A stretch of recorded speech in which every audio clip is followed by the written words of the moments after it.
Hi everyone, Samson here, and today we're diving into some important aspects of the ASUS ROG Ally X that I think everyone needs to know about, because while this device is pretty incredible overall, there are a few issues that we need to address to help you get the most out of your experience. I know I've spoken a lot about how awesome the ROG Ally X is, and I've made a couple comparison videos with the likes of the Legion Go, focusing mostly on its amazing aspects. And no doubt the Ally X is really an amazing device, but if you have saved up enough money and you're looking to upgrade to the Ally X, which to be honest isn't exactly cheap, I think there are some important things that you should know. I mean, I've always wanted to speak about this, and I've seen online a lot of people, even in the comments, who are really concerned about the ROG Ally X quality of life. As a matter of fact, I've come across, I think, comments from people who said they will never get any ASUS product due to the bad experience that they had in the past with the original ROG Ally, and specifically the ASUS customer support, which of course was also a big concern of mine, making me contemplate whether to get the Ally X or not. But in the end, I pulled the trigger, partly because I wanted to give you guys a comprehensive look at the device, and partly because I also really wanted to experience it myself. And overall, I would say I haven't had any major issues like some people have, but at the same time, I realized it might have been too early to really notice anything, right? So I decided to spend a couple of months with the device to gather enough hands-on experience before sharing my thoughts with you guys, which leads us to this video. I'm going to share with you guys my personal experience with the Ally X over the past 2 months plus, the issues I've encountered, some quality of life tips to help you get the most out of your device. Plus, I'm going to show you how to fix one of the most annoying issues most of you might already be experiencing, which is the squeaky triggers. But before I get into any of that, I have some exciting announcement for you guys. Now, thanks to all your support, I've officially been accepted into the first stage of the YouTube partnership program, and this is a huge milestone for me because I've always had a passion for creating videos and trying out the latest gadgets. So being part of the YouTube partnership program brings me like one step closer to my dream of owning a tech-based YouTube channel where I can share my love for technology with all of you guys on a bigger platform. Now that I've been accepted and can start receiving things like super thanks and other perks, it really motivates me to keep improving and producing high quality content that's not just fun but genuinely helpful for all of you tech enthusiasts. So my next goal is to hit 1,000 subscribers so I can fully unlock all the benefits of the program, and I'm currently just 300 subscribers away. So if you haven't already, please consider subscribing, and of course hit the notification bell. So back to my topic.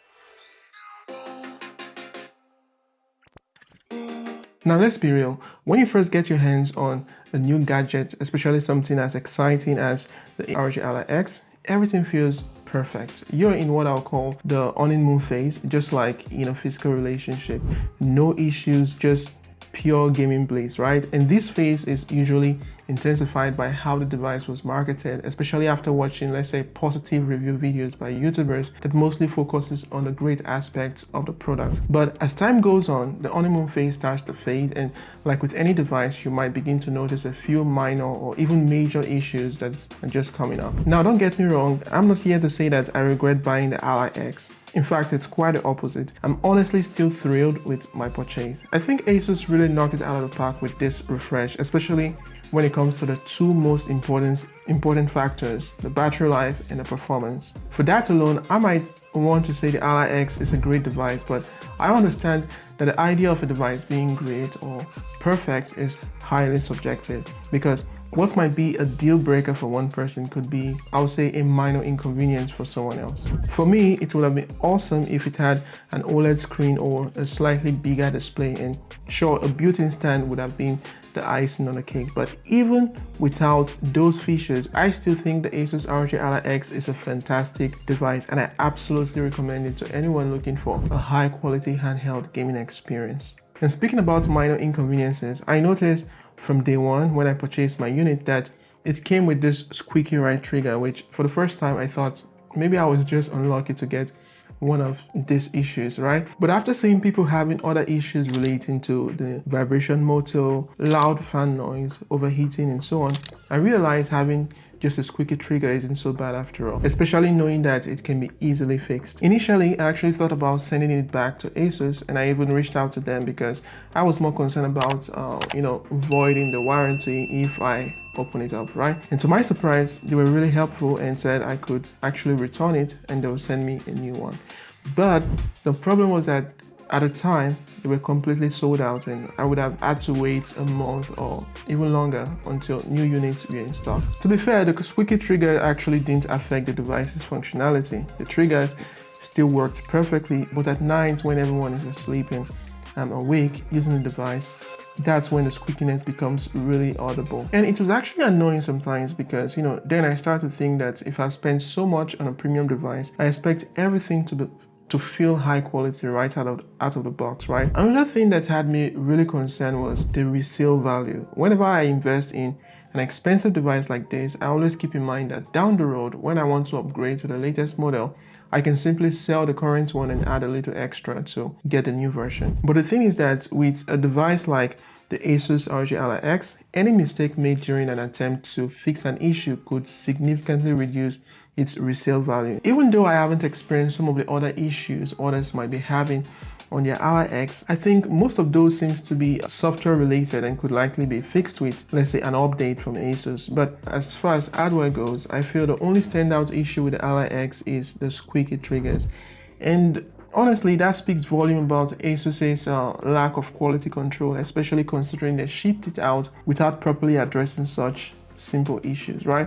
What's even more surprising is that this same problem was present in the original ROG Ally. Granted, there are a few other issues that no one seems to fully understand, but at the end of the day, it all boils down to just having poor quality control over their devices, which can be really frustrating for users. Now, while ASUS quality control may be part of the problem, there are also things users might be doing, often unknowingly, that could contribute to the issues like overheating and loud fan noise. And based on my experience with my own device, I've identified a few factors that might be causing these problems and, more importantly, how to fix them. So the first thing that you should do when you get your device is you want to ditch these two stands that come in a box with the Ally X, and I'll recommend that you get a case with a built-in stand for your device. And here's why. The two stands, or whatever they are called, that came with the device are pretty much useless, and you'll probably lose them or even forget to use them because they are so inconvenient to use. But I want you to see them as ASUS trying to send us a message about how important it is for the device to be upright at all times, because here's the deal. Keeping the device upright significantly helps with the airflow, which will significantly help with the internal cooling of the device. ASUS redesigned the cooling system of the Ally X with two smaller fans on purpose. And that is why if you place your Ally X on the back or on a bed or sofa, wherever you're playing, those vents get obstructed, making it harder for the fan to pull in cool air, resulting in your device's temperature increasing and forcing the fans to work harder in an attempt to cool the device. Now, these symptoms may not actually show up right away or a few weeks in after getting your device, but when you continue to place the device on its back rather than keeping it upright, over time it will cause dust to build up on the inside, and then you start to experience the overheating and loud fan noise, just like I explained, which will also result in thermal throttling, and that is because your device gets so hot that in order to keep the temperature from increasing further, the system starts to reduce the game performance. So to avoid all of that, you want to do yourself a favor and grab a case with a built-in stand for your Ally X, which is going to make keeping it upright really convenient for you. Another thing that you may want to do regularly is the internal cleaning of the Ally X to get rid of those dust, and maybe even changing the thermal pads on the SSD once in a while. And while this may seem intimidating to do, it's actually quite simple. In fact, I recommend doing this once every 2 months, right? And you also want to be careful each time you remove the backplate so you don't damage the plastic. Also, keep in mind that using the wrong screwdriver might worn out the screw. So for the backplate screw, a PH1 screwdriver is the right one. Now, speaking about the battery, as you already know, ASUS ROG Ally X has the best battery life among handhelds out there, no question about it. I mean, I can easily get about 2 hours of gaming without needing to charge, and for a portable device, that's incredible. But here's what ASUS didn't tell you, and that's the fact that battery degrades over time. The more you use your device, the less charge the battery is going to hold, and that's why ASUS recommend using the battery care option, which will limit charging to 80% to prolong the battery lifespan. But let's be real, most of us want that full charge, especially for long gaming sessions outdoors. In my opinion, it's fine to recharge to 100% if you're mainly gaming unplugged, but if you're gaming on turbo mode while plugged in, it might be a good idea to keep your charger between 40 and 80%. So apart from the tips and the experience I've shared, pretty much everything else about this device is awesome. My personal favorite feature right now has to be the incredible battery life, and I believe it's something that you're also going to come to appreciate yourself. So if you're still on the fence about picking up the Ally X and you're comfortable with the price, honestly, it's the best gaming handheld out there right now. The only thing that might actually change my mind is if there's a new device that comes with a battery life as great as the Ally X, solid performance, and an OLED display or even a bigger display. But until that happens, the Ally X is the one to beat. Anyways, I would love to hear your thoughts and your experiences in the comments if you have any experience, so we can learn from each other, right? And hey, if you found any value in this video so far, please consider subscribing. Help me get to 1,000 subscribers, and that's gonna mean the world to me. Thank you very much for watching, and I'll see you guys in the next one. Bye for now.